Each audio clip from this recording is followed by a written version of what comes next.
அனைத்து உரிமை குரல் நண்பர்களுக்கும் வணக்கம். நிச்சயமாக இந்த முறை நாங்கள் பொறுமையாக இருக்க மாட்டோம். விஜய் அரசிற்கு சீமான் கொடுத்த எச்சரிக்கை. இந்த தகவல் குறித்த முழுமையை இந்த வீடியோல பார்க்க போறோம். வாங்க பார்க்கலாம். முதல்வர் ஆகிட்டாலே நம்ம தான் ராஜா அப்படின்ற மாதிரியான ஒரு விஷயத்தை திமுக ஆட்சி தான் பார்த்தீங்கன்னா முதல் தடவையாக தமிழ்நாட்டில் நடத்திட்டு இருந்தாங்க. தன்னை எதிர்த்து யார் பேசினாலுமே ஒரு சர்வாதிகாரி போல அவங்கள அடக்கி ஒடுக்கிறதும் தொடர்ச்சியாக சிறை தண்டனை கொடுக்கிறதும் ரவுடிசம் மாதிரியான விஷயங்களை பண்ணி திமுக கட்சி பார்த்தீங்கன்னா மக்களிடையே ஒரு பெரிய அதிருப்தியை சம்பாதிச்சு தான் தற்போது ஆட்சியை இழந்து எதிர்க்கட்சியாக அமர்ந்துட்டு இருக்காங்க. இந்த மாதிரியான ஒரு சர்வாதிகார ஆட்சியை தான் மீண்டும் விஜய் அவர்கள் பண்ண போறாரோ அப்படின்ற ஒரு சந்தேகம் தான் தற்போது எழுந்திருக்கு. ஏன்னா இன்றைய தினம் பாத்தீங்கன்னா யூடியூபர் மாரிதாஸ் அவர்கள் கைது செய்யப்பட்டிருக்காரு. இவர் கைது செய்யப்பட்டதற்கு என்ன காரணம் சொல்றாங்க அப்படின்னா, இவர் ஏஐ தொழில்நுட்பத்தை பயன்படுத்தி தாவேக கட்சியின் அமைச்சர்களை அவதூறு பரப்பிட்டு வந்துட்டு இருக்காரு அப்படின்னும், அது மட்டும் இல்லாம விஜய் அரசை எதிர்த்து அவதூறான விஷயங்களை பரப்பிட்டு வந்துட்டு இருக்காரு அப்படின்ற வழக்குல தான் இவரை பாத்தீங்கன்னா இன்றைய தினம் மதுரையில கைது பண்ணி சென்னைக்கு அழைத்து வந்திருக்காங்க. அது மட்டும் இல்லாம ஆளுங்கட்சியாக இருக்கக்கூடியவங்களை எல்லா பக்கமும் விமர்சனம் தான் பண்ணுவாங்க அப்படின்னு நம்ம அனைவருக்குமே தெரிஞ்சிருக்கோம். காலகாலமாக இதை நம்ம பார்த்துட்டு தான் வந்துட்டு இருக்கோம்.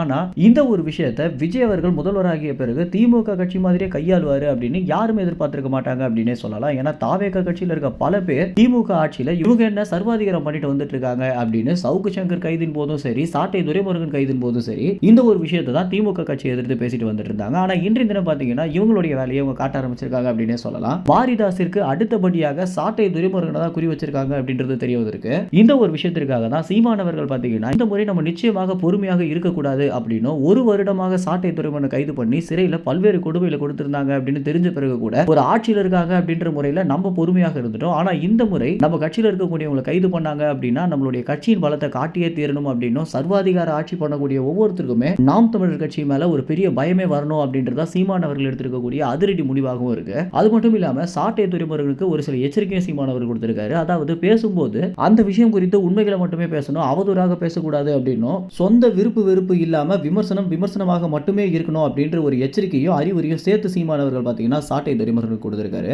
மேலும் எடுத்த உடனே சாட்டை துரைமுருகனை கைது பண்ணா ஒரு பெரிய பிரச்சனையாக மாறும், நாம் தமிழர் கட்சி மேல தாவேகா வன்மத்தை கக்குறாங்க அப்படின்னு ஆயிடும் அப்படின்ற காரணத்தினால தான் கொஞ்சம் கொஞ்சமாக அவதூறு பரப்பக்கூடிய யூடியூப் சேனல்ஸ் மட்டும் நாங்க முடக்கிறோம் அப்படின்னும், ஆதாரம் இல்லாம பேசக்கூடியவங்கள தான் கைது பண்ணுவோம் அப்படின்னு மாரிதாச ஒரு இனிஷியேட்டிவ் எடுத்து கைது பண்ணிருக்காங்க. நிச்சயமாக அடுத்த குறியாக சாட்டை தான் இருப்பாரு அப்படின்றத பலரும் கணிக்கக்கூடிய விஷயமாக இருக்கு. மேலும் இந்த தகவல் குறித்து நீங்க என்ன நினைக்கிறீங்க அப்படின்ற உங்களுடைய கருத்துக்களை கமெண்ட்ஸ்ல தெரிவிங்க. நன்றி, வணக்கம்.